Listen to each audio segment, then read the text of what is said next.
Hare Krishna, Krishna Krishna, Hare Hare, Hare Rama, Rama Rama, Hare Hare, Hare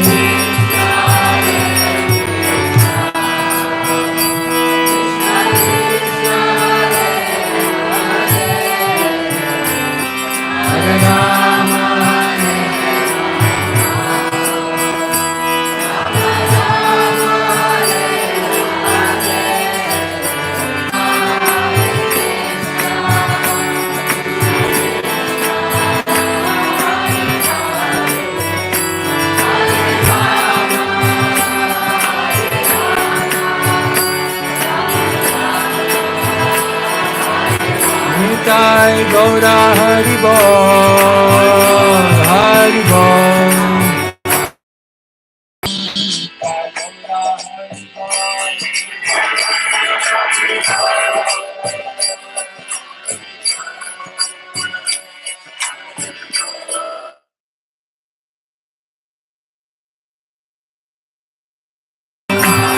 Prabhupada, Prabhupada, Jaya Jaya Prabhupada.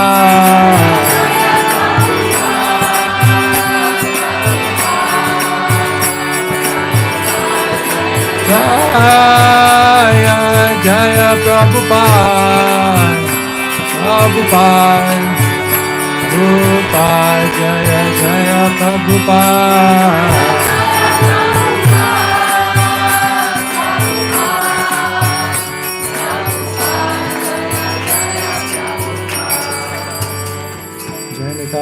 Gaurapremanande, Hari Hari Bol.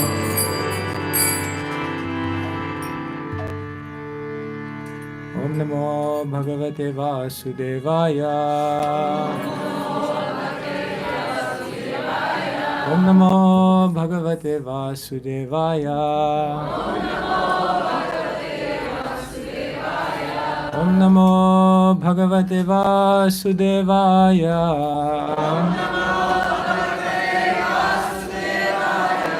Om Namo Bhagavate Vasudevaya.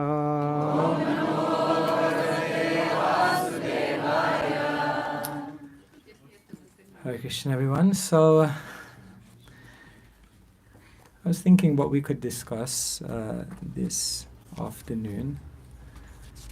And before I read a verse from the Bhagavad Gita, I was thinking there's something in the world which can be the greatest source of happiness and simultaneously the greatest cause of frustration.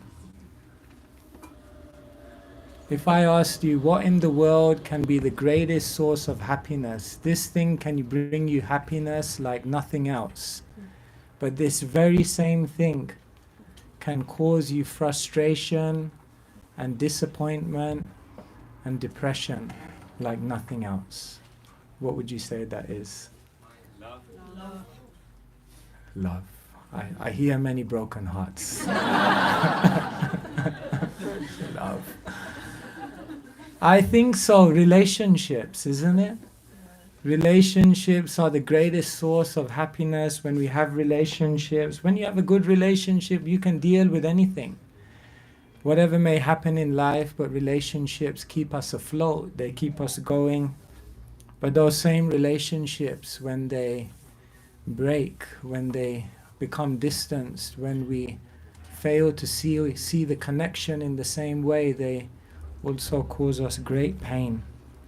So yes, I think so. Relationships and friendship. Actually, in every single relationship you have, there must be friendship. A guru may teach a disciple, but there's friendship in that relationship. Husband and wife may be together as partners, but there must be friendship.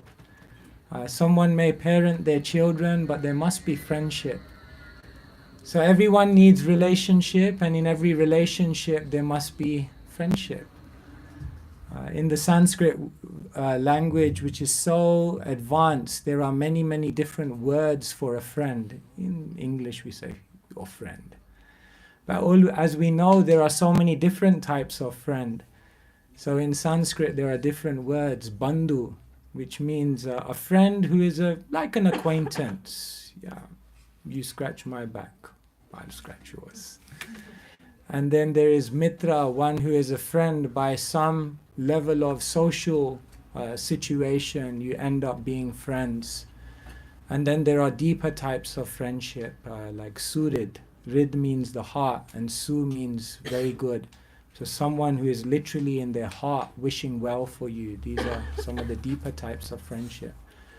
So there's so much in the ancient scriptures about friendship, about how to connect. And we're living in an age which is the age of quarrel. People fight like anything. People fail to understand each other like anything. People are further and further apart. They say, you know why two people shout at each other even when they're right next to each other? Because although they're next to each other, they have to shout because their hearts have become so far apart. Because their hearts are so far apart, although they're sitting next to each other, they have to shout to make up that space. So how to actually be close with others? Here we're also talking today about community. How to have community. Each of us have to have good relationships. So relationships is not easy. Woody Allen, he's a US, he's like a comedian. He said, me and my wife, I'm not just making husband-wife jokes then. Nothing against marriage. Just to add that disclaimer. He said, me and my wife, we drive in different cars, we have different friends, we have different hobbies, we have a different daily schedule, we eat at different times. We're doing everything we can to keep our relationship together. Because sometimes as soon as people come together, there's always some argument, some difficulty. So today I was thinking, what can we learn from scriptures about friendship? And you know, there are many ways of connecting with Krishna. And it said that different personalities perfected their lives by connecting with Krishna in different ways. So there's an ancient verse. Shri Vishnu Shravane Parikshita Bhavet Vaya Shaki Kirtane Prahlada Shmarane Tadangri Bhajane Lakshmi Pritu Pujane. So in this verse is very beautiful. It explains there was one person who perfected his life by hearing about Krishna. Who was that? Parikshit, yes. For those of you who are new. Is anyone here for the first time, by the way? Or anyone new? Or okay, some of you are here for the first time. Okay, thank you so much for being open-minded and coming. So Parikshit was a great king, and at one point he was cursed to die in 7 days. And you know, sometimes we ask people, what would you do if you had 24 hours to live? So literally he had 7 days to live.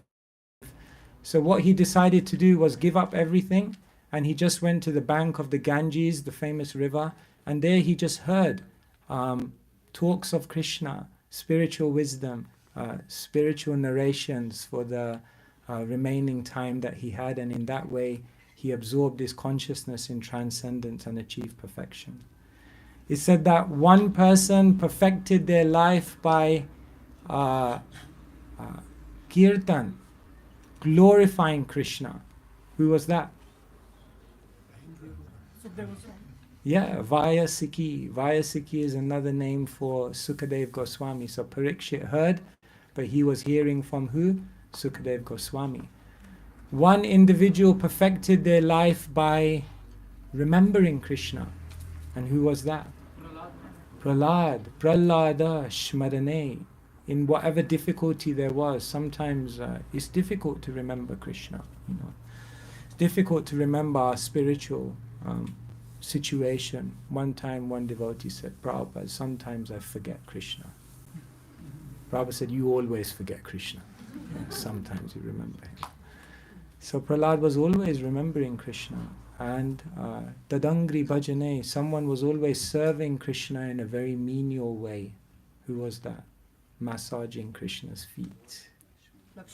Lakshmi, Tadangri Bhajane. And then there was one person who perfected their relationship with Krishna by friendship. Arjuna. So then I was thinking when I read this verse that if we want to learn about friendship, then the connection between Arjuna and Krishna is very powerful to learn from. And perhaps the most beautiful interaction that they ever had in the history of their time together was the time when they had the conversation of the Bhagavad Gita. So then I was thinking, if you look at the conversation of the Bhagavad Gita and the way that Krishna and Arjuna have their conversation, it actually reveals to you many beautiful things about how to have a deep friendship and relationship with someone. So I'm just going to share with you today a few of those principles. And to make this really live, what I want you to do for 30 seconds is just close your eyes. You can do that now. Don't worry, we're not going to throw anything on you. Close your eyes for a minute, and I just want you to think about one relationship in your life that you feel like you need to improve on. And I want you to picture that person in your mind's eye. Who is that person? Maybe your spouse, your children, your teacher, someone you work with, someone at the temple. Okay, you can see that person in your mind's eye. Don't throw any darts at them or anything like that. Okay, so I'm going to try and give you a few principles from the Bhagavad Gita today about how Arjuna and Krishna had a beautiful relationship. And I want you, as we're going through these principles, to see whether any of these things may relate to your relationship with this person. See if any of it is relevant. Is that okay? Okay, wonderful. So before we begin, I'll just say a few prayers and then we'll begin. Om Ajnanatirmirandhasya Jnananjana Shalakaya Chakshurunmilitam Yena Tasmai Shri Gurave Namaha. Nama Om Vishnu Padaya Krishna Prishthaya Bhutale Shrimate Bhakti Vedanta Swami Niti Namine Namaste Saraswati Deve Gauravani Pracharine Nirvishesha Shunyavadi Paschatya Deshatarine Shri Krishna Chaitanya Prabhu Nityananda Shri Advaita Gadadhara Shrivasadi Gaura Bhakta Vrinda Hare Krishna Krishna Krishna Hare Hare Hare Rama Rama Rama Hare Hare. Srila Prabhupada ki jai. Krishna is trying to help Arjuna. And Krishna knows that his role on the chariot is not just to be a charioteer, but he is leading the chariot of Arjuna's life. But it's very interesting how Krishna takes up his role and his service to connect deeply with Arjuna. And as you read through the chapters of the Bhagavad Gita, you'll learn so much about what it means to actually deeply connect with someone. The Bhagavad Gita is an amazing book because over the years I realized you don't just learn deep theology through the Bhagavad Gita. That definitely you learn.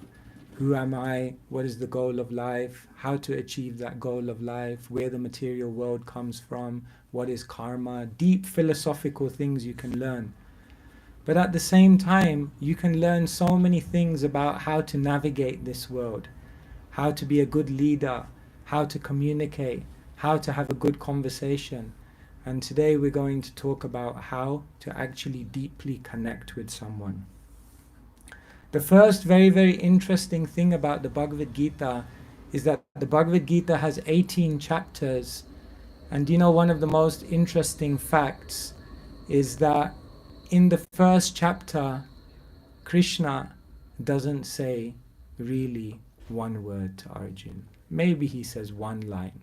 But practically for the whole of the first chapter, Krishna doesn't say anything to Arjuna. This is Krishna.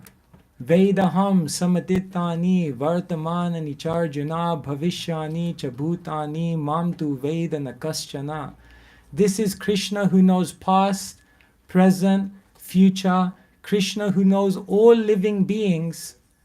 But when Krishna is on the chariot with Arjuna, and Arjuna has all this confusion, Arjuna has all these problems, Arjuna has all these difficulties, the most amazing thing is Krishna just lets him speak out his heart.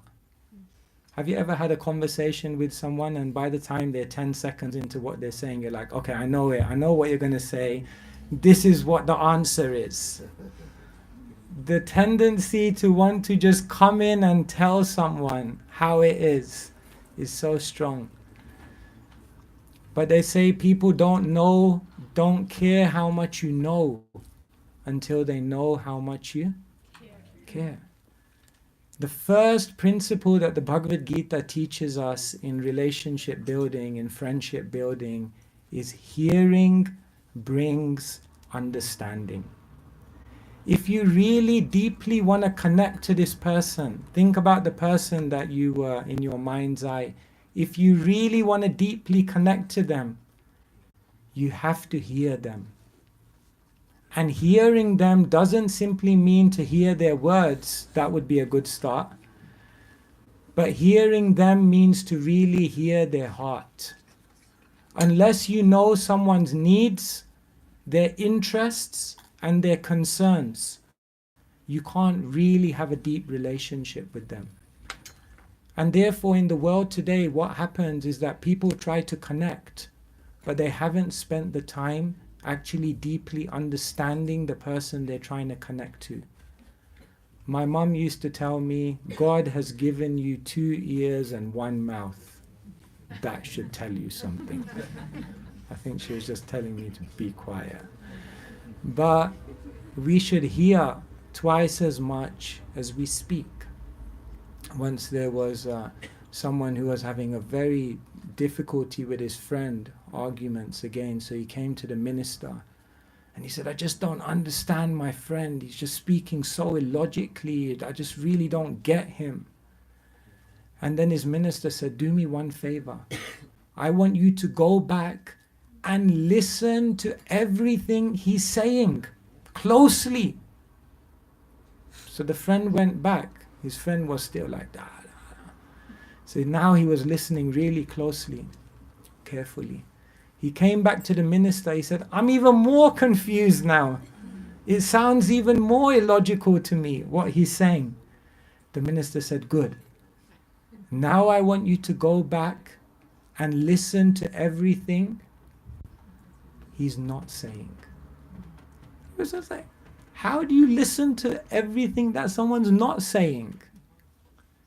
He said, I want you to deeply try to understand the emotions, the hidden story, the background, the trigger which is causing him to say these things and act in this way. I want you to learn the art of hearing the unheard. And so he went back and he did that, and he came and he said, now I get it. Now I understand. I still don't agree with him, but at least I can understand where they're coming from. I can feel his pain.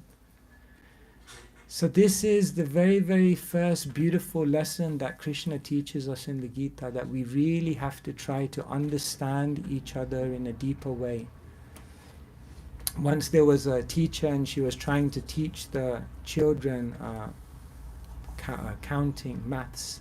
So she said, here's 1 orange and I give you another orange. How many do you have? And the child said, 3. So I said, let's try again. 1 orange, another orange. How many? 3.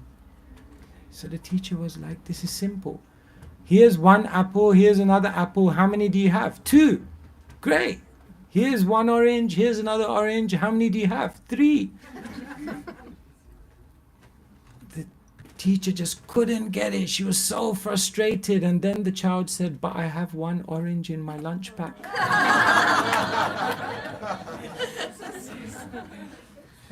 So we get so frustrated with people, but we don't see the hidden orange. So for us, it just seems like, don't you get this? It's simple. But we're not seeing something that's very real for someone else.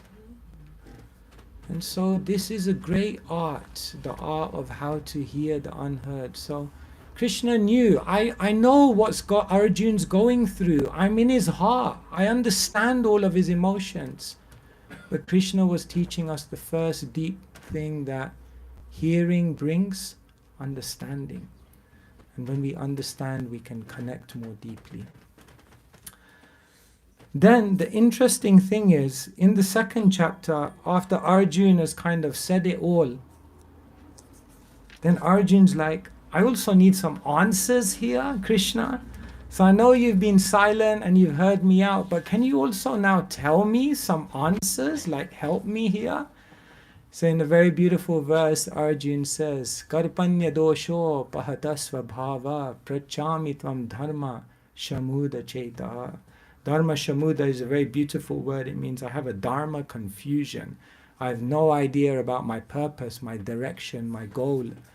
And then Arjun says, Shishyasteham, now I am your disciple. Please instruct me. And the acharyas, they kind of read between the lines. And they say that when Arjun told Krishna that, can you be my guru?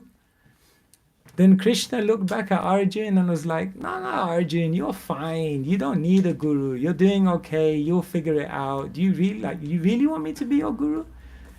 And Arjun had to say, no, Krishna, I want you to be my guru. Please instruct me. In other words, at no point in the Bhagavad Gita does Krishna impose himself on Arjun. If you really want to have a deep relationship with someone, don't try to force yourself upon that person. In other words, allow that person to open their heart and let you in. In the beginning, Krishna doesn't impose himself on Arjun. Even in the middle, when Krishna is giving all of his advice to Arjun, he doesn't impose himself. Because practically every time he gives Arjun some advice, he says, Iti me mati. Iti me mati. What does that mean in English? This is my opinion. It's kind of my opinion, is what I think. You are the supreme personality of Godhead who knows everything. But Krishna is not imposing himself. It's my opinion. And then right at the end of the Gita, once Krishna has given all this incredible out-of-the-world knowledge to Arjun, then Krishna says, Vimrasheta dasheshena yata icha tata guru. Now I've given you all the knowledge. Think about it, analyze it, introspect on it, challenge it, and then do what you want to do. So beautiful. At no point in the relationship does Krishna impose himself on Arjun. So if you really want to have a deep relationship with someone, you can't force it. Of course, sometimes you're a parent, or sometimes in your position of leadership, you need to impose your authority to do the job, even when someone doesn't accept you.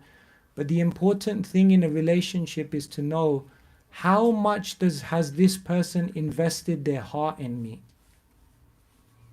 If you give them more than the amount of heart that they've invested in you, then it will become an imbalanced relationship. And therefore, inspiration over imposition. This is really, really another beautiful learning that comes from how Krishna and Arjun connect in the Bhagavad Gita. After the second chapter, where Arjun has accepted Krishna as his guru, there's another very beautiful thing that happens through the dialogue of the Bhagavad Gita, that helps us understand how to deeply connect with someone.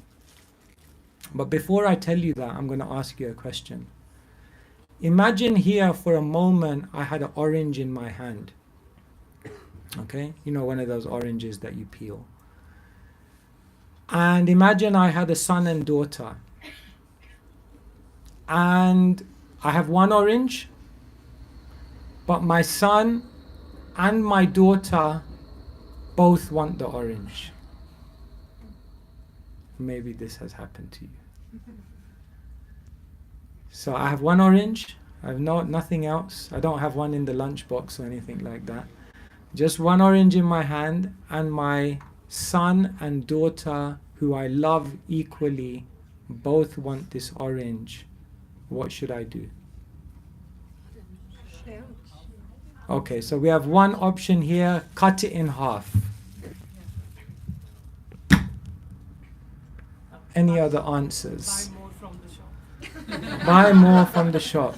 But in that moment, it's a moment of making a decision. What do I do? Cut it in half. Does anyone else have any other proposals as to how to solve this conundrum? Ask them to maybe have a discussion to see. Oh no, that's not possible. They want the orange and they want the orange. That's it. They want a full orange. There's no discussion here. Check the history, who has got last time. Oh wow, okay. That's a very democratic way of doing it. Thank you so much. I don't know if we keep records of how many oranges we gave our children. Yes, okay, here's a... yeah, well, how old are you? I'm 12. 12, okay. You can divide it into 3 pieces. One for you and one for me. Okay, wow, yeah, don't save one for yourself as well. Okay, very good. Yeah, because you got to stay energized. And yes, any other... Yeah? You can just take out the juice and convince each of them that this juice is of one full orange and just give that sense. Okay, so juice the orange and then give them a bit of juice and convince them that this is the essence. This is very creative, thank you. Yes? Just give it to your son. Just give it to your son. Oh, wow, okay. If he loves his sister as much as you love your children, he will share. But he got the full orange. And if he doesn't? Well, then he did. That's karma.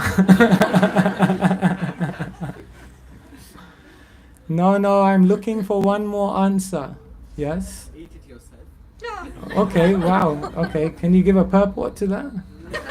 To maintain our faith in your spiritual...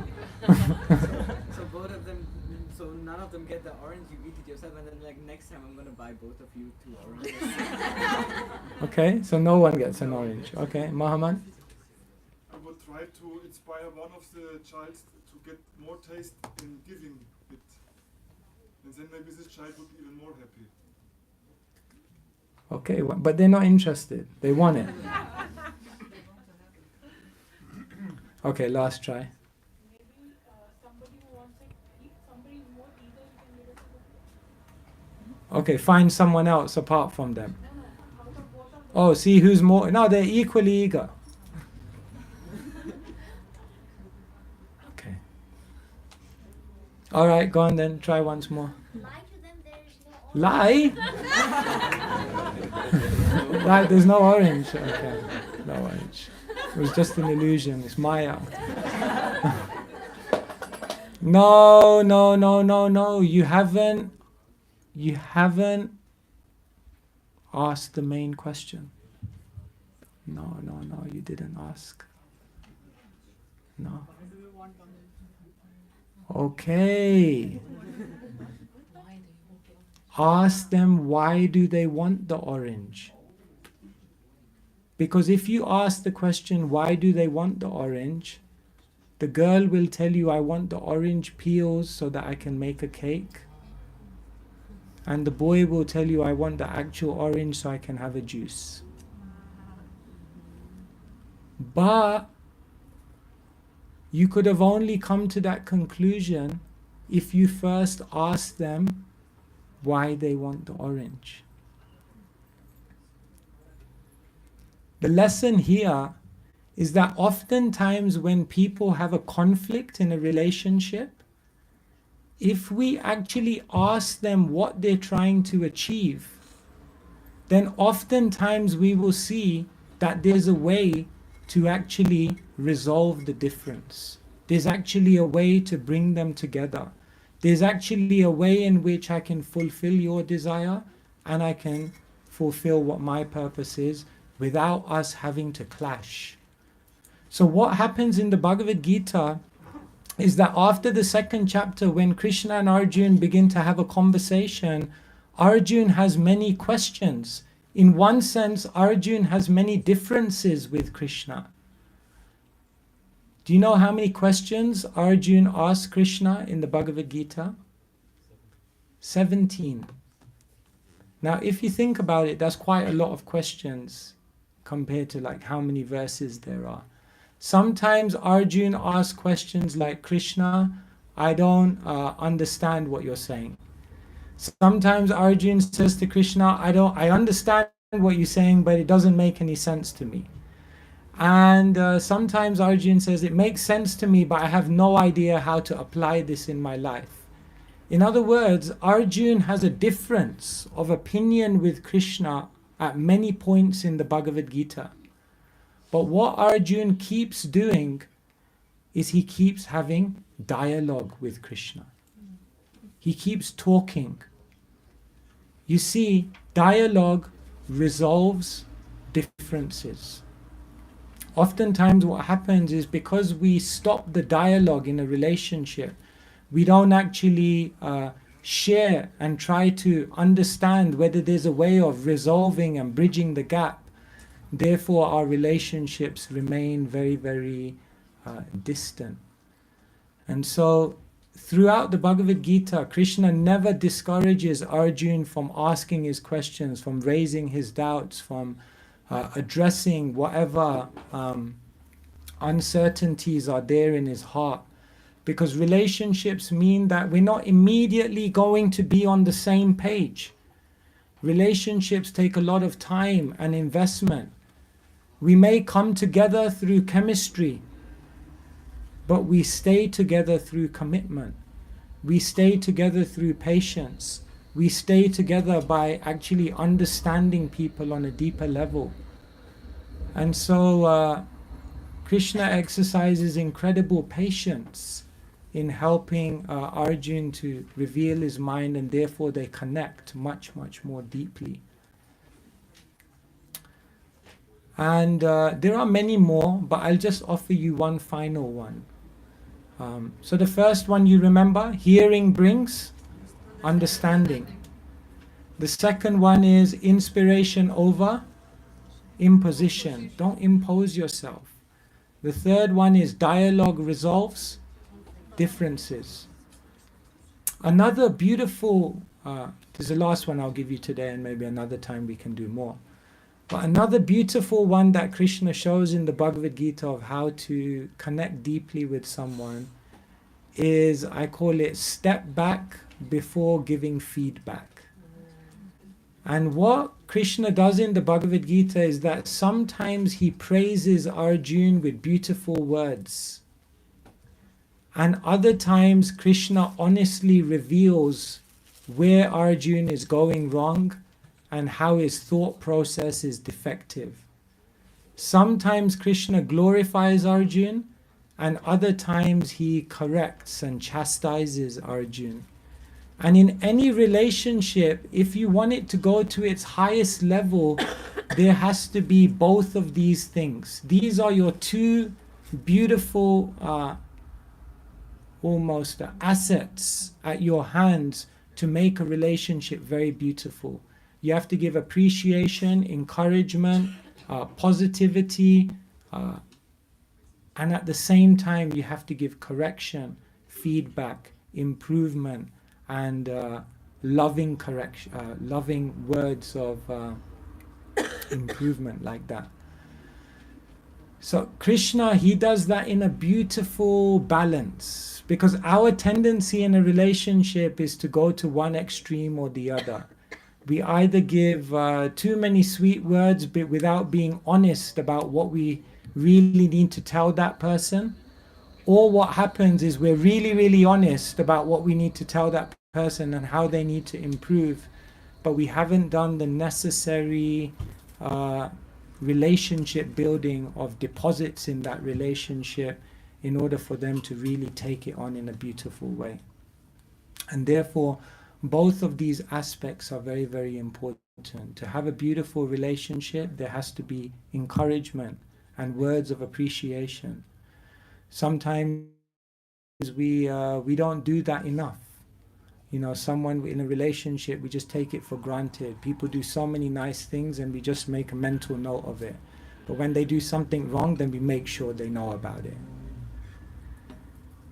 But Krishna, when he's liberal, he's generous with his kind words as well. Like Srila Prabhupada was very much like that, very encouraging. His disciple Shyam Sundar Prabhu once came to him and he said, Srila Prabhupada, I'm a fool. Prabhupada said, don't worry, we're all fools. He said, no, Prabhupada, I have to go to jail. Prabhupada said, don't worry, Krishna went to jail. Prabhupada said, what's the crime? He said, Prabhupada, I was dealing drugs. Prabhupada said, I was also dealing drugs. Of course, Prabhupada was a pharmacist, different type of drugs.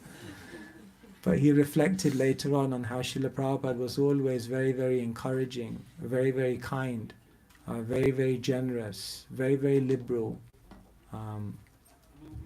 One German writer says, treat a person as they are and they'll remain as they are. But treat them as they can and should be, and they'll become what they can and should be. So that was really Srila Prabhupada, so kind, so encouraging. But then when he had to also give some words of correction, he also gave words of correction. His servant remembers once that Srila Prabhupada in the middle of the night vigorously began ringing his bell, and the servant came running in. He said, Prabhupada, is everything okay? Prabhupada said, yes, everything is fine. Why are you sleeping? He said, it's the middle of the night, Prabhupada. Prabhupada said, it's also the middle of the night for me, but I'm not sleeping. The devotee said, yes, Prabhupada, we had a very busy day.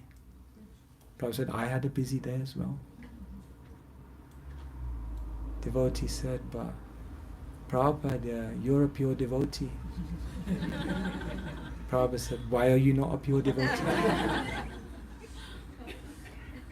So now he understood. Don't argue. He said, Prabhupada, what shall I do? Prabhupada said, go back to sleep. So Prabhupada was also challenging. He was also encouraging his devotees to stretch, to be better, to... So that's a beautiful relationship, like a potter. When they want to mold a pot, then what they do is they put one hand inside to support, and then on the outside they tap it. So if you simply tap but there's no support, then you'll break it. And if you hold it simply within but there's no tapping, you don't mold it. So in a relationship, the beauty of relationships is they help each person to bring out the best in themselves. And in order to do that, there has to be feedback. But before you give feedback, step back and make sure you're doing it in the right measurement. Make sure you're not harsh in a relationship. Harshness and overreaction in a relationship really breaks relationships. So like this, it's very, very beautiful. One thing I want to say is that maybe many of you were thinking of relationships, and maybe there sometimes are relationships where you try all of these things, but still it doesn't work. And sometimes in our life there are relationships that we just have to accept that maybe I need to let go of these relationships, at least for now. But we should only give up or let a relationship breathe for some time to one side once we've tried everything from our side. So like this, as we learn how Krishna and Arjuna connected very, very deeply, hearing brings understanding, inspiration over imposition, dialogue resolves differences, And what was the last thing? Step back before giving feedback. And there could be many more. So when we read the Bhagavad Gita, remember that it's a multi-dimensional book. Yes, it will teach you about the goal of life and so many things, but it will also teach you about how to navigate life. Because Krishna, in everything he does, is wonderful. And Krishna teaches us how to have deeper relationship, how to have deeper friendship, and in this way how to also have deeper community. So where we have communities where these things go on, then communities become very, very beautiful. Thank you so much. Hare Krishna. So I'll hand over to His Holiness Sacinandana.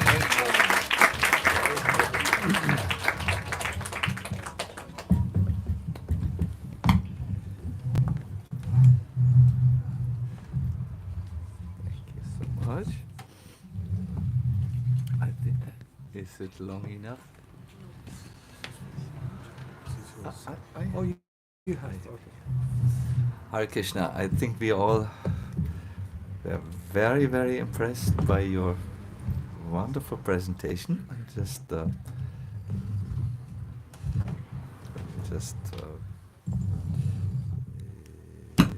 Yes. Now, is there still a little 20 centimeters perhaps we can pull it? Or what if you move a little? Good.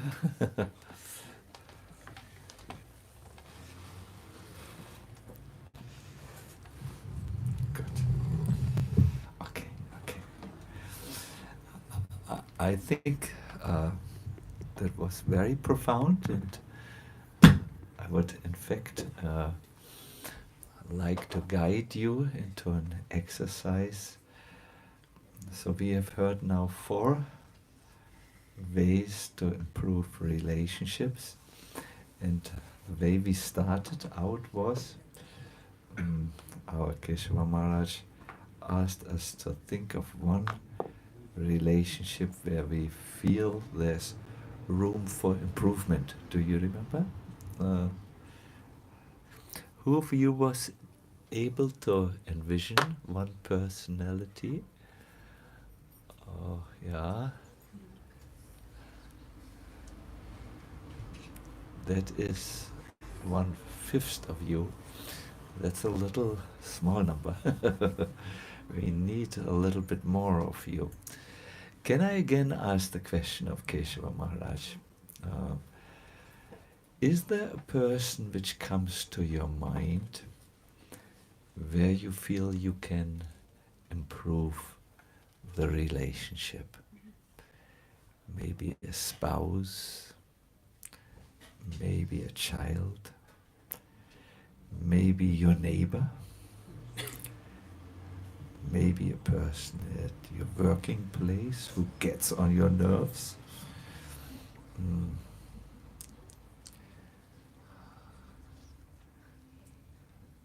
Maybe yourself, your relationship with yourself could be disconnected at the moment. And as you think about that person, I'll make a little music for you. Please go to our Maharaj's class, where he really offered 4 powerful ways that could help you to improve that relationship. Would you do me a favor and sit just straight for a moment?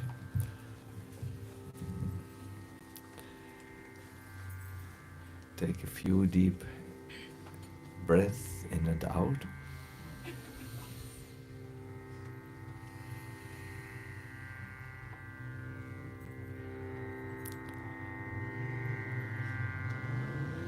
And again, go into your heart and look for someone where you feel you can improve the relationship.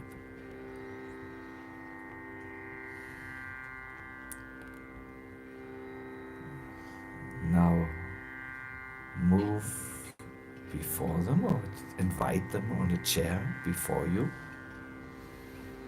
How is he dressed?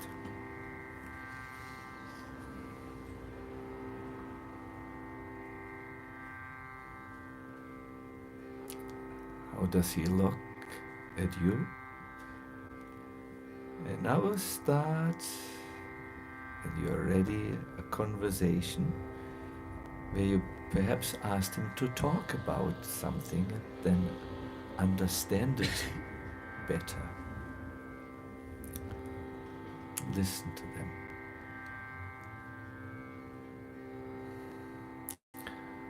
Or any other of the points you remember.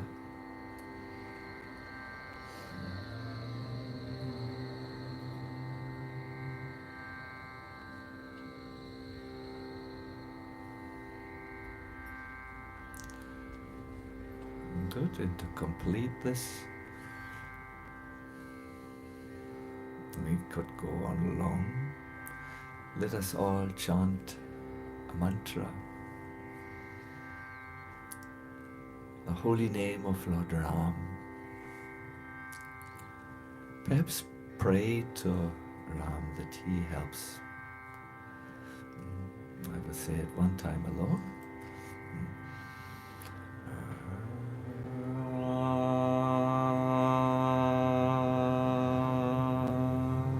Deep inhale.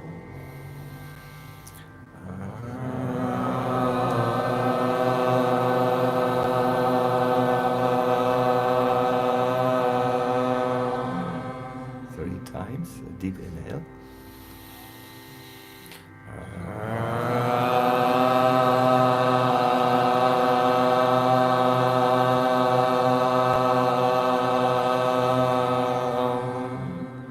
And a deep inhale.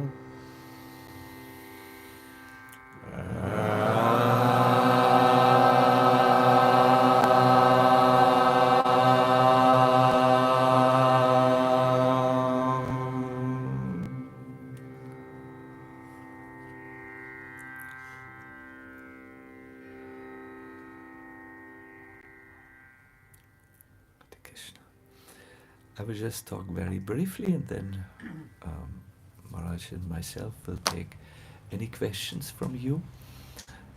I want to tell you when something which was very much in my heart when I came here. I walked to the temple, and in my mind's eye, I could understand, I could see, my God, last year we have 600 guests for Krishna's appearance day, and most of them did not fit into the temple, so we had to ask them to sit on the ground before us. In Berlin this is not a problem, but with the ground before the temple, and we distributed our Jamashtami feast as much as we had and could cooked to all of them, to try to satisfy our guests, because that's one of our principles. When you come to the temple, you must be satisfied with the food which you take here, the prasadam. And I was thinking something which I have thought again and again. When Srila Prabhupada was with us, our spiritual master, he said, Berlin will be the spiritual capital of Europe. I can never forget this. Now, for a spiritual capital, this temple room is perhaps a little bit too small. We can decorate it very beautifully and make it appear very first class. But yes, the windows in front tell a story how first class everything is. But I also know that to build a temple where we can receive more of you, more of the many interested people. Do you know there's so many airplanes coming each weekend for people from all over Europe who wish to go to Berlin to make an absolutely new experience. They didn't have it. Many of them are very open to spirituality. Many. So in order to build a temple or find a temple which can accommodate all of these, I feel we first need to build another temple. And this other temple has very much to do with what Keshava Maharaj shared with us so beautifully today. We have to build a temple in relationships. I feel that we are on a very good way. There's more aliveness, more enthusiasm, more of this simple and wonderful Begeisterung, we say. Begeisterung means the spirit.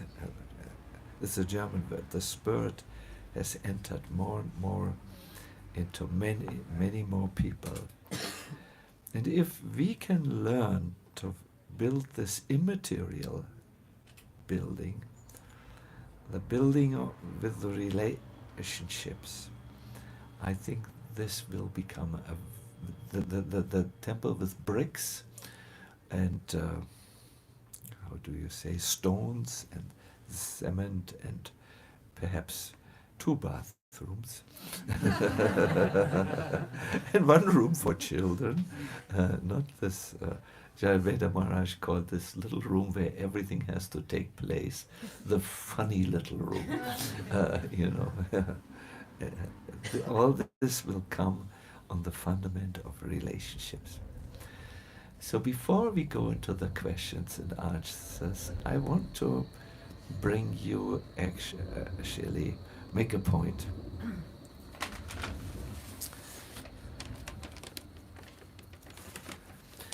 Once there was an ashram. It was at the banks of a river. Govinda Swami had come there. It was before an area which was infested by criminals who couldn't get along with each other, and he had built an ashram and then inside a temple. And just to be sure that nothing would happen, no disturbing elements would come into this ashram with the temple, he placed a chowkidar, that is a guard, before the entry gate. So it happened that one day a farmer came and said, "My dear Chowkidar Prabhu, my dear guardian or doorman," it was a simple melon, it didn't have a coat on it as this one, so I have to correct this melon. You opened this place for me and you allowed me to come in for this service, that I could come, and you every day open the door for me. I have brought this beautiful honey melon from my field. It's my first honey melon.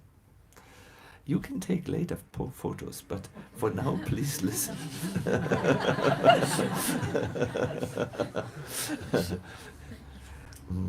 So the chowkidar, the guard who opened the gate and closed it, felt, what a nice melon. But this melon shouldn't really go to me. I bring it to Govinda Swami, the one who opened this ashram with the temple. And he brought it to Govinda Swami and said, I never expressed what is in my heart, but I'm so grateful. You have given me and my family a meaning of life by making this ashram and this temple here as a sincere gesture of my appreciation. Your honey melon, it is for you. So Govinda Swami was happy about the words. But he was elderly, he didn't care so much about honey melon or this or that. He thought there's someone who really needs it. It's that brahmachari, that monk who's already sick for 3 weeks. He needs some healthy vitamins. So he came to this brahmachari who was lying flat on his back, suffering, and he said, "Oh, my dear brahmachari, you need some vitamins. This, I never expressed to you how much we value your presence here. And take this honey melon, it will help you to get better soon." So the sick monk thought, wow, Govinda Swami came to me and appreciated me. I thought I'm useless because I cannot do any service at the moment. I have this bad leg. It has not become better. But I have someone in mind whom I would love to give this honey melon. It's Cook Prabhu. Cook Prabhu always cooks a porridge of oat flakes, and it's a little slimy, but it's just the right thing I need for my leg. So when Cook Prabhu came the next time, the cook, Brahmachari gave him this melon of appreciation.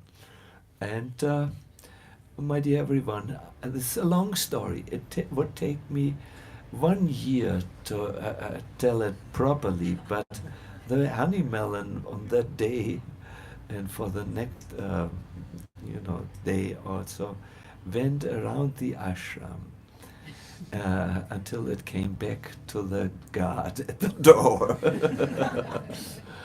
But that place was never the same any longer, because the appreciation had been given to every single member who felt valued, seen, understood, even on the sick bed, and who were very, very happy. So, this is the secret, one of the secrets. Maharaj has given such a wonderful presentation, but it was all about giving in the end. Giving an ear to someone, giving interest to someone, giving space to someone, and so on. And I'm sure if we take note of what Keshava Maharaj left us with, and the next time when he comes, we will ask him to continue, because perhaps we didn't understand totally. But I'm sure if we let the honey melon in our community circulate around, it will build that bond which is necessary, that fundament which needs to be laid in the heart of our community, which will carry the temple which we perhaps wish to have eventually at a time when our rental contract runs out here. No? There are 3 things on which we can take care, 3 levels. One is just the physical level, where we give things, food, and so on. And the emotional level, where we give an open ear to someone. But there is also another level which is important. That is, after the physical needs are concerned, are taken care of, especially spiritually minded people, there is the great need for purpose. A purpose in life, something where you can contribute. I mean, eating and sleeping and nice emotional, kindness. That is, unfortunately, it's not there in all parts of our society. But what is very important is that people get a good purpose they can live for, and finally, to give is a relationship with God, with Krishna, the Sanatana Dharma. So this, I think, are the three needs we can take care of: the physical and emotional needs, but then the need for purpose. What gives my life enough purpose that I get up out of the bed and feel enthusiastic, feel something like a glowing yes in my chest. And then something which I think temples are very, very well, the relationship to our to the Lord, no? Sanatana Dharma. So I think you will forget many things of this lecture. Please do not forget what Keshava Maharaj shared with you. See a person before your eye and see what you can do to improve, help them in that relationship. Listen perhaps at the recorded lecture of Maharaj. It is there on the internet. And from my thing is become a giver, no? Let the honey melon circulate. If you didn't understand the message, I have it another. It could be also the melon, the mango. It's really not important what is the substance here.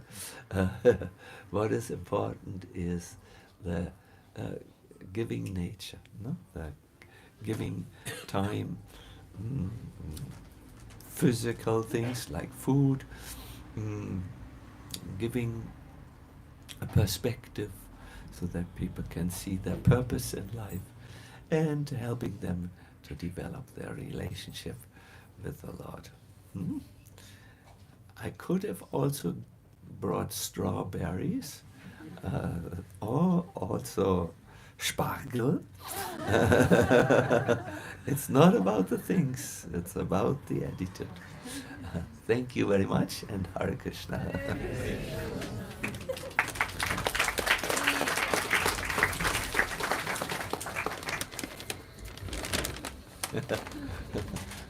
So I suggest that now we have a little interaction. We will have microphones for you if you wish to ask the question. I'm getting here something. Please repeat. Yeah. When you get a question, Maharaj, please repeat the question so that for the recording. Yes, we have a microphone. We circulate this microphone. Yeah. Very well. Thank you so much. Thank you both for your enlightened words. I have a question regarding this relationship towards yourself, as I find this is the most difficult. And could you tell me something from the Gita? How can I develop that the most? I think with another person, you can go to them, you can talk to them, but even envisioning yourself is often so difficult. So could you say something more about that, please? Thank you. Would you like to Yes. begin now? Let us first get this clear technically. We park your question. So what? Could you use the microphone? Oh, okay, use them. Different mics. There's different mics. So we have to use this one. Okay, sure. This goes also there. This one goes here. Yeah. Would you like to begin on that, Maharaj? Should I? Yes. Because I Yeah, mentioned you this. mentioned it. I think you just need to repeat the question. Yeah. Yeah. Our Malini has asked a very, very good question about self-care. No? Should we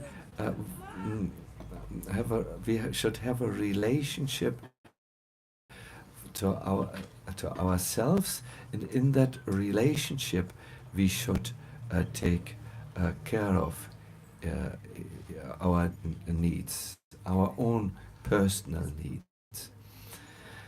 Yes, I came in contact with this point when I was finished after a surgery, and the doctor said, "Monk, better take care of yourself otherwise you won't be for a long time with us any longer.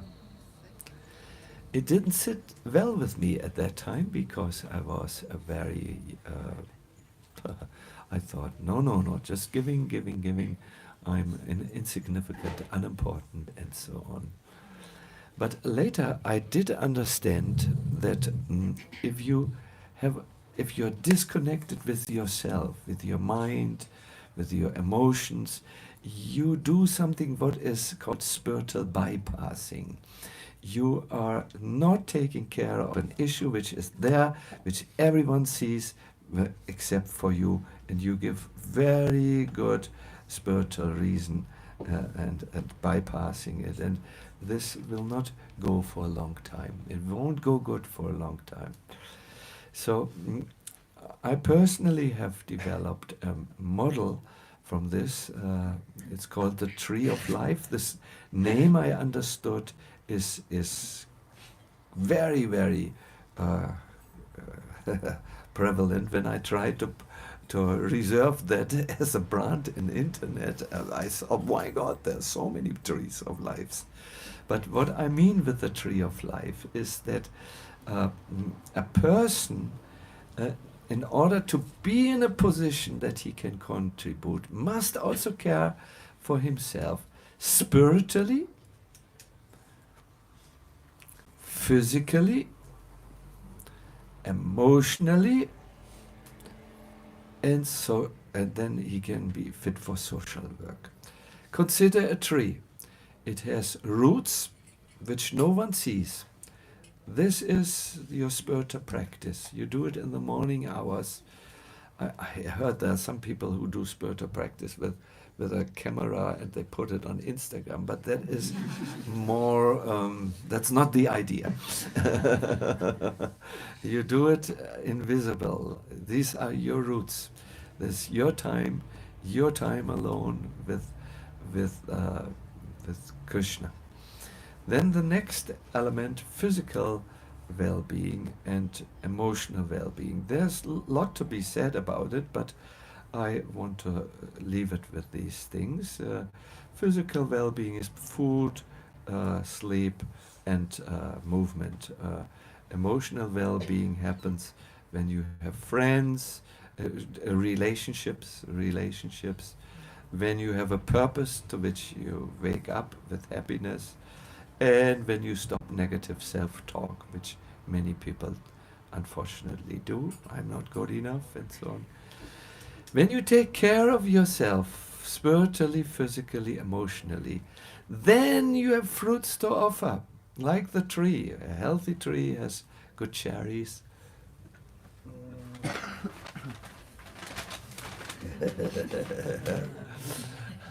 It has mangoes.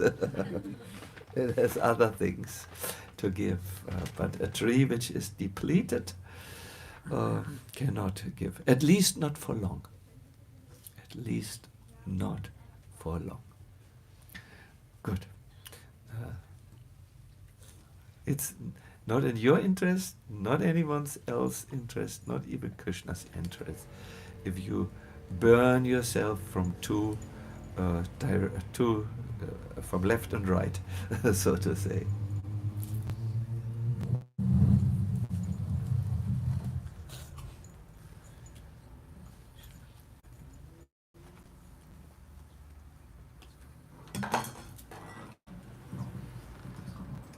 So, question also about relationships. On the one hand, we have this verse, Trinata Pitsuichinga, to be more humble than the tree, or more humble than the grass.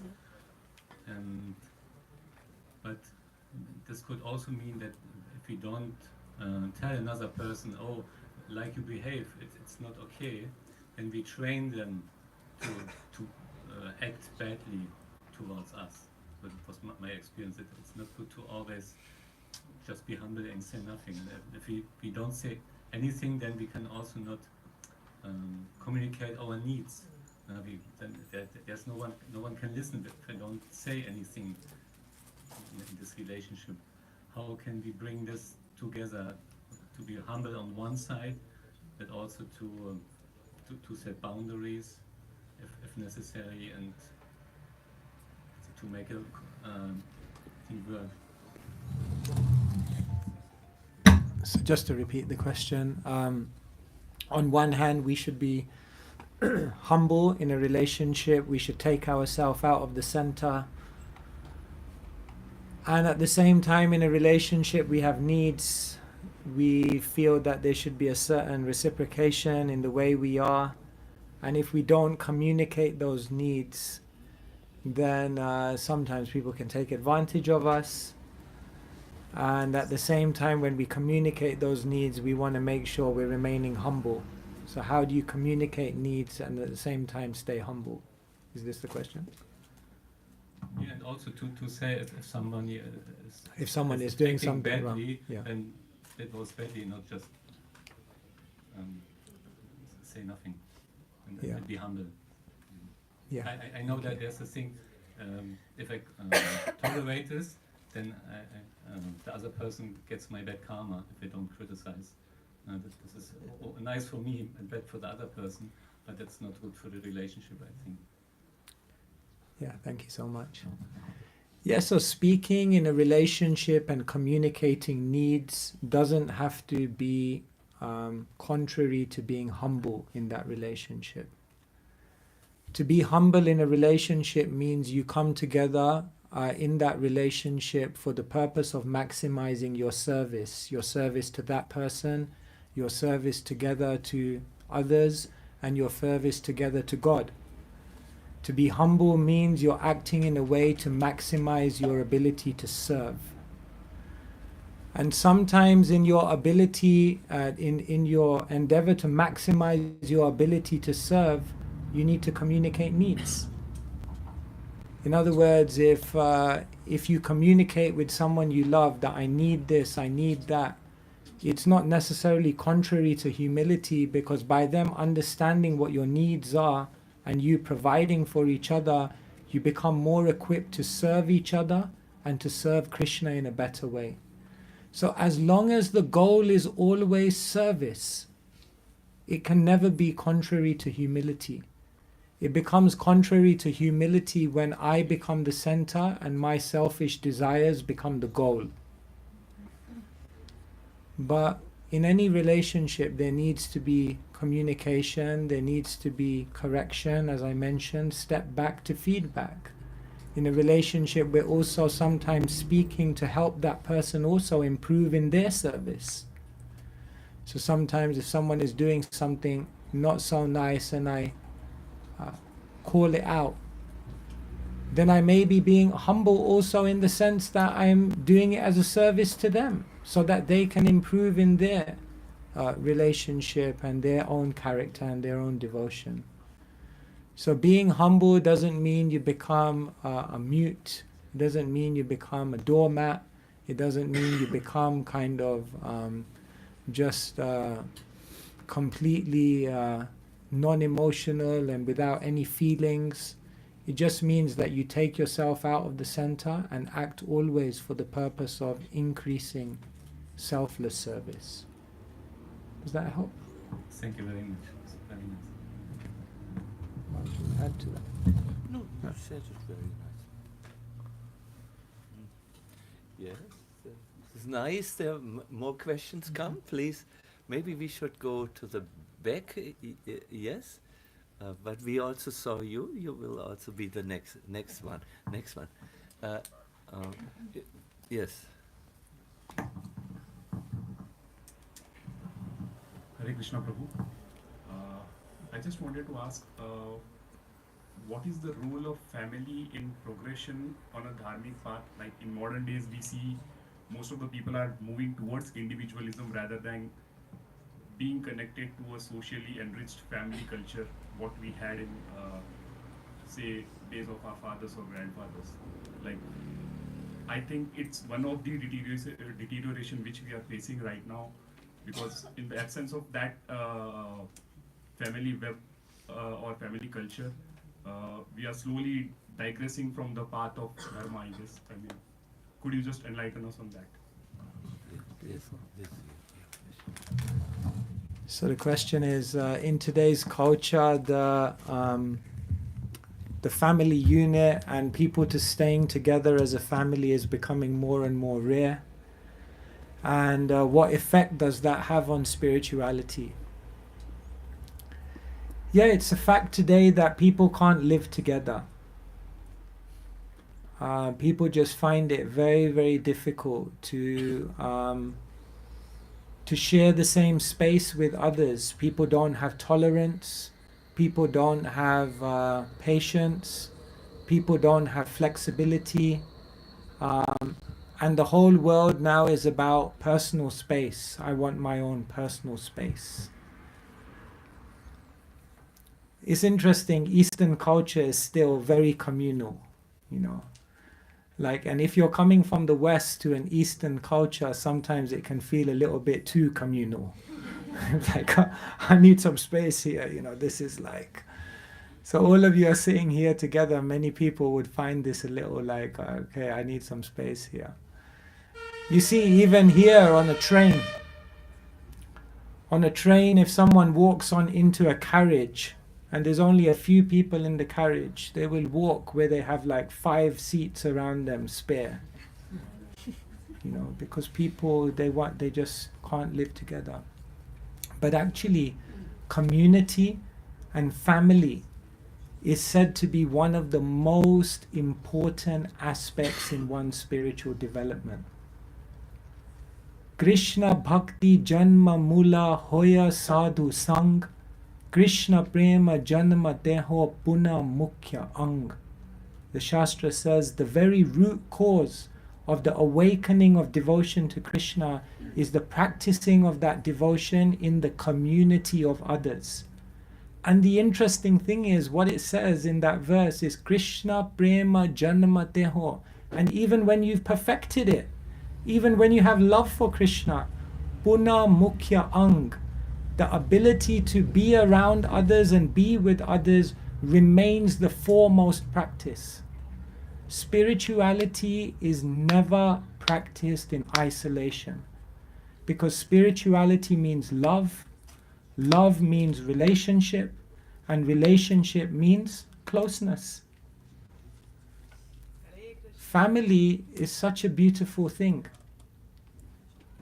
In the Mahabharata, it said it takes a whole community, it takes a whole family to bring up a child. Because when you live in a family, you don't just have your mother and father, but you have grandparents, you have cousins, you have so many other and each of them give you a different ingredient. So it's so sad nowadays that people can't live together, that people grow up in isolation. They miss out on so many relationships. They miss out on so many beautiful interactions. And therefore the Krishna consciousness movement is meant to... And that's why I talked about this topic today. Because the Bhagavad Gita teaches us about how to go beyond this world. But how can we go beyond this world if we don't know how to interact in this world? How can we enter the family of the spiritual world if we don't know how to have family here? How can we relate in relationships of love there if we're walking around avoiding everyone because we can't get along? And therefore, the Bhagavad Gita also teaches us on this human level how we... So the Mahabharata is beautiful. You hear about how the Pandavas grow up in this palace, you know, where they have their mother and their father and their uncles and their teachers, and it's so beautiful. So yes, in this world we really have to learn how to relate to each other. It's we are living in a world which is full of impersonalism. And one time one devotee said to Srila Prabhupada, why do you always talk about impersonalism? That philosophy is like not so... Prabhupada said, you're an impersonalist. Because it's not just a philosophy, impersonalism, that God is a light. It's also a culture, a mindset whereby we don't know how to relate to others. So we've become so awkward in our social dealings because of the culture that we're living in. We're more and more connected, but we're further and further apart. So this is spirituality, and spiritual communities have this responsibility as well, not just to show the world about amazing philosophy, but to also show the world how to beautifully relate to each other. Srila Prabhupada, one of the devotees went to get his astrology done in Navadvip, and then he came back. So he said, Srila Prabhupada, I just got your astrology done. So Prabhupada said, oh, what did he say? He said, Prabhupada, the astrologer said, this person, he has the ability to build a house in which the whole world can live. So Prabhupada said, yes, that is a fact. He said, yes, that is my mission. So Prabhupada wanted to create a house in which the whole world could live. And that means a house in which people know how to relate to each other. And so community, family, living together, this is so much a part of spiritual life. Some thoughts?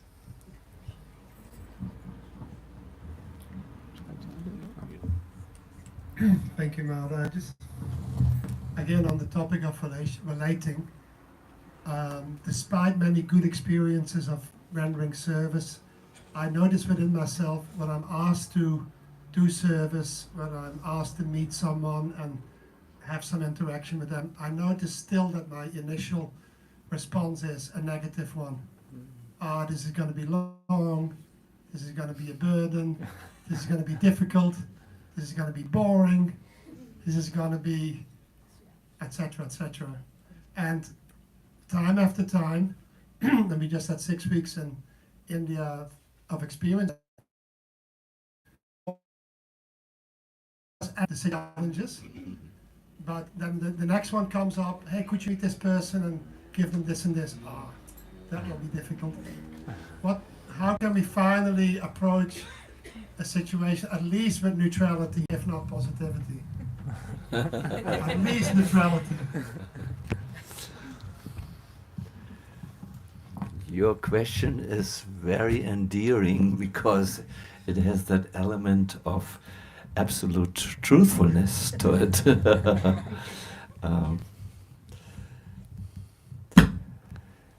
See, when I can only give a generic answer. I understand you. I was also not willing to interact with many people, knowing well that,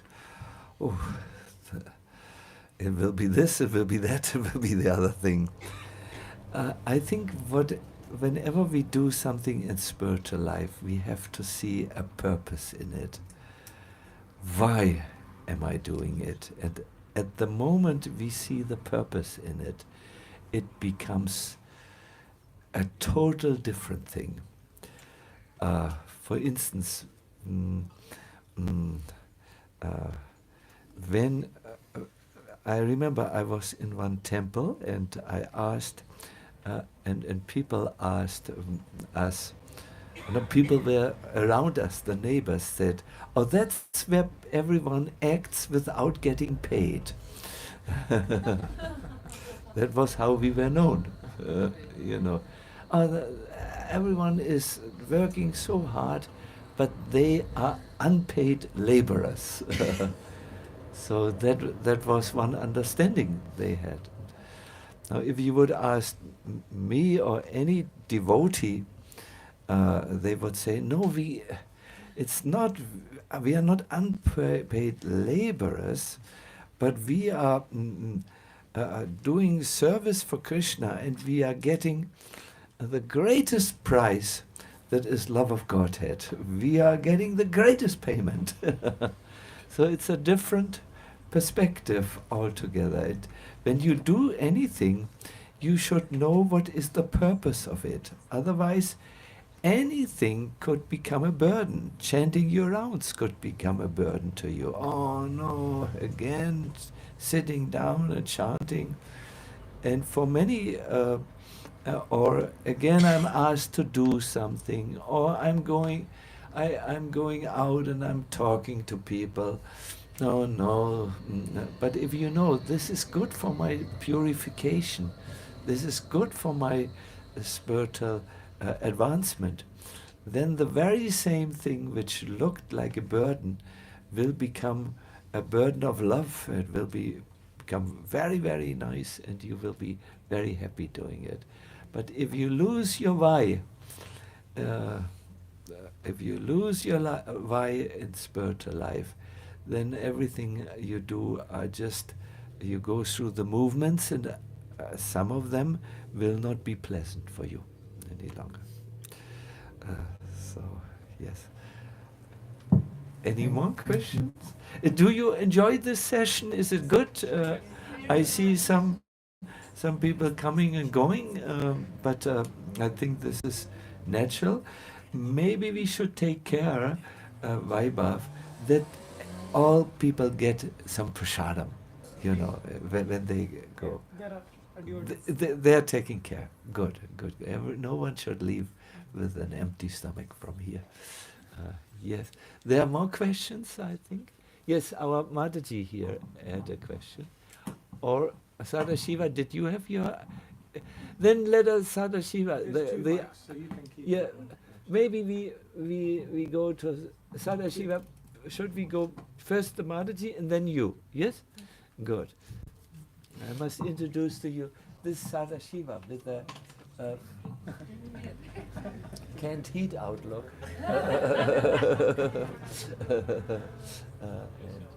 Yes, he got this place. He was a long time the temple president. Very, very amazing seva he did. So first, your good name? Ploa. Wonderful. Thank you. Yes. Okay, so as far as I understood, the base of every relationship should be friendship. So let's say there is a situation in which there is a relationship that's based on friendship, but this relationship shifts due to circumstances or needs, and it becomes a label, it becomes defined by, and for example, first there's friendship, and then this friend becomes our mentor. So how to deal with the fact that this relationship that was once equal is not equal anymore? So not equal, but that's a wrong way to use. There's like authority, like a student and a teacher in a way. So how to deal with that? So sometimes we may have a relationship of friendship, and then later on it transforms into another type of relationship in which they become an authority figure. So how do we deal with that? Well, again, this happens in the Bhagavad Gita.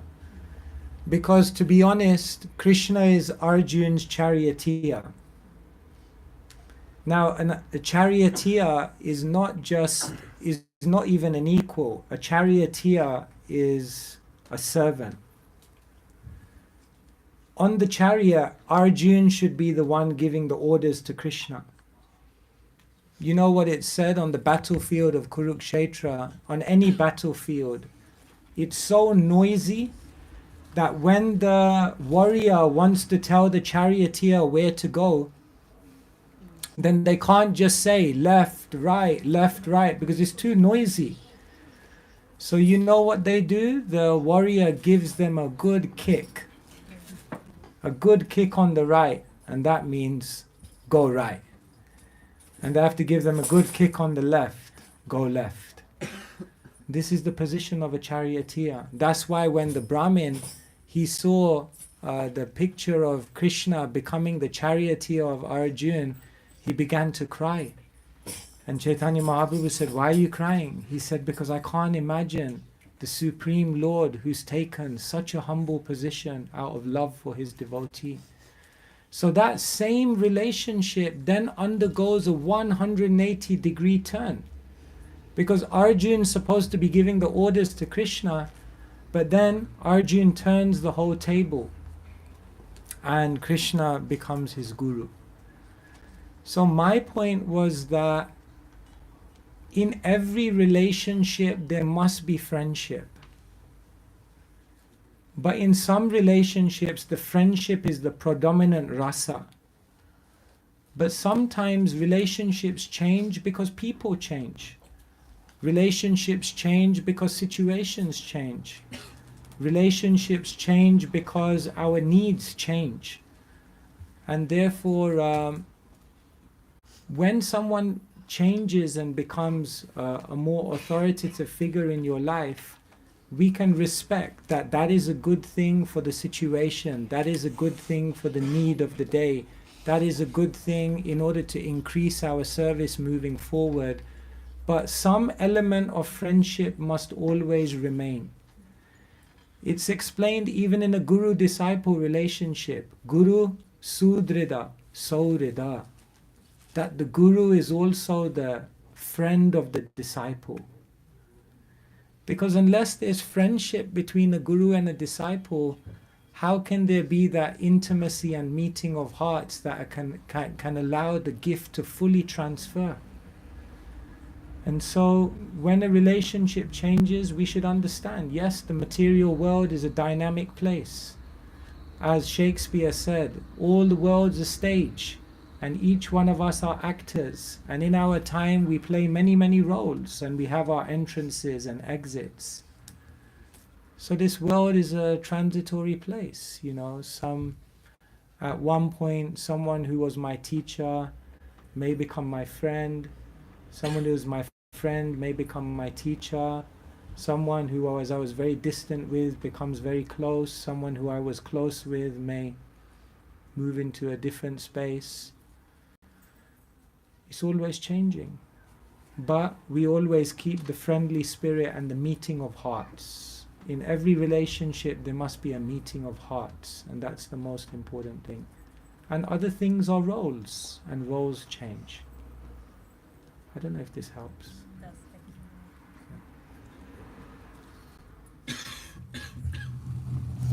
Hare Krishna. Kishore Maharaj, I would like first to express my appreciation for your classes and your ongoing teachings, which for me make it very easy to relate to Bhagavad Gita, amongst other things, in a way that I feel that they help me in my day-to-day struggles, not just on the spiritual side, but also in all aspects of life.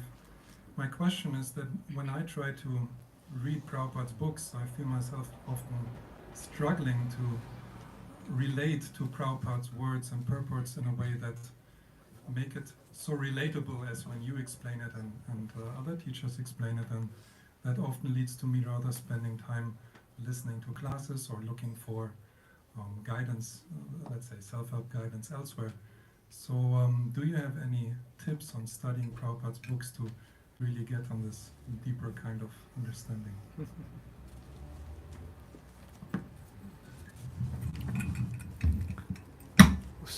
Sorry about that. Thank you so much. Thank you for all your years of service and for giving us all a space where we can come together.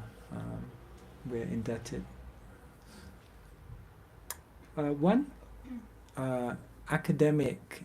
Sorry, I should repeat the question. So sometimes we feel Srila Prabhupada, his books.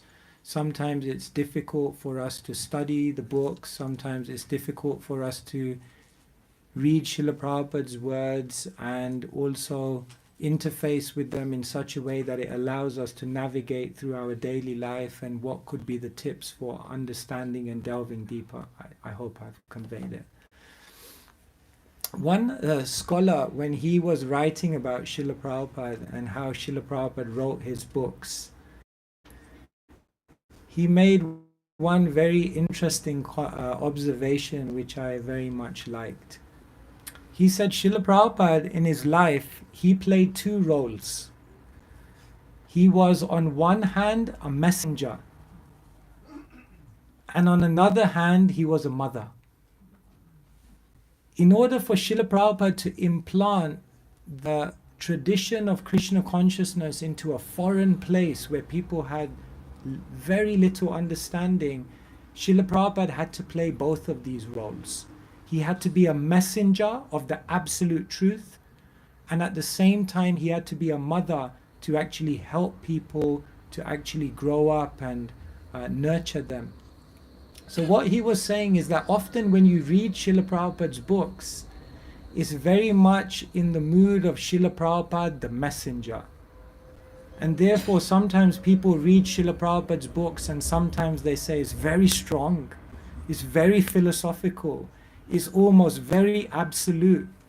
But we have to understand that because Srila Prabhupada was coming to implant a philosophy, he had to make what we call the tattva, or the absolute truth, the siddhanta, the pure conclusion. He had to make it crystal clear. And therefore, sometimes in his books, it can feel very black and white. It can feel very strong, very absolute. And sometimes that turns people off because it feels a little... But what they don't understand is that there's another side to Srila Prabhupada. And when we hear about Srila Prabhupada, how he interacted with his disciples, how he taught them to apply scriptures in their life, and how he built this Krishna consciousness movement by living with these young enthusiastic people and growing them up, then we see the other side of the author. And when we see the heart of the author and how the author acted in their life, and the love and the devotion and the encouragement and the incredible liberality of what they did, and then we come back to read the words, then we read something very different. So what I often share with people is that you can read Srila Prabhupada's books, but you should also read about Srila Prabhupada. Because when you know the author, then the words of the author have a different impact on your heart. So I would say that's one thing. And the other thing is, I think, our parampara is, with every generation, unfolding the Siddhanta according to the time, place and circumstance. Not unfolding, applying the Siddhanta according to time, place and circumstance. We're a living theology. This is living wisdom. This is wisdom that breathes. And as time changes and as situations change, we have to show the eternality of the philosophy by showing how it relates to every single need, interest and concern of the world around us. And I think when we just come together, we discuss, what I often do is, nowadays I'm in airports a lot, so I just hang out in bookshops. And I kind of see what people are reading. And I see what's some people's minds, what are they looking for. And it's so amazing because when I go into bookshops and I see all of these things, I'm like, Krishna talks about this. But what the modern authors have been able to do is they've been able to unpack it and present it and share it with people in such a way that when they wake up tomorrow morning, there's something they've got to do and there's some transformation they experience, and therefore people gravitate towards that. So self-help is the biggest thing now. But what I often say is that many of the books in Waterstones, they give you a lot of help, but maybe there's not so much self in there. There's not so much soul. And maybe we haven't managed to unpack our scriptures, which have so much soul and so much self, in such a way that it actually helps people.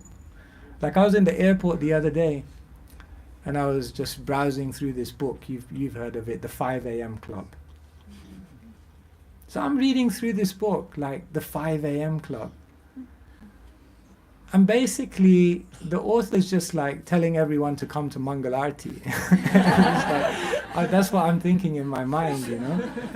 But he's been able to present it in such a logical way with scientific evidence. But he's basically giving a principle that's talked about in the scriptures, which is wake up, rise with the sun.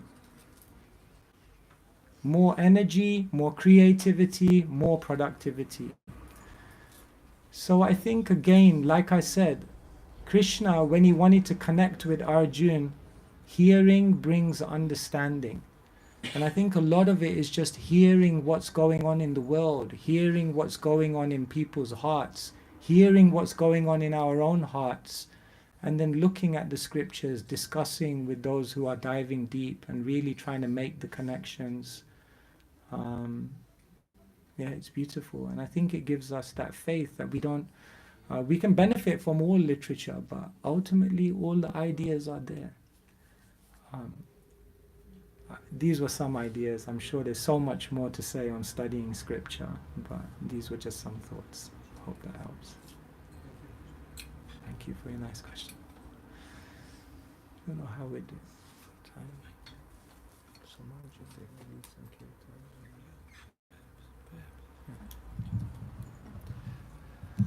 Hare Krishna, thank you very much. I think maybe I should ask Vaibhav, how is the program continuing? So we'll do the Gaurati now? If we no more questions? Yes. Then after that, then Prasad.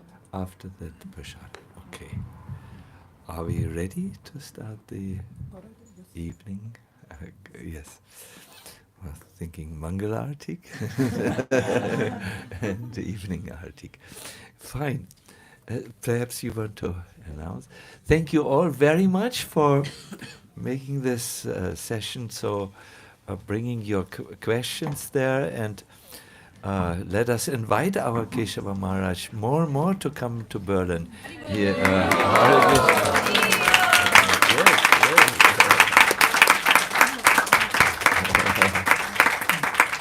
So let us thank our His Holiness Sacinandana Swami Maharaj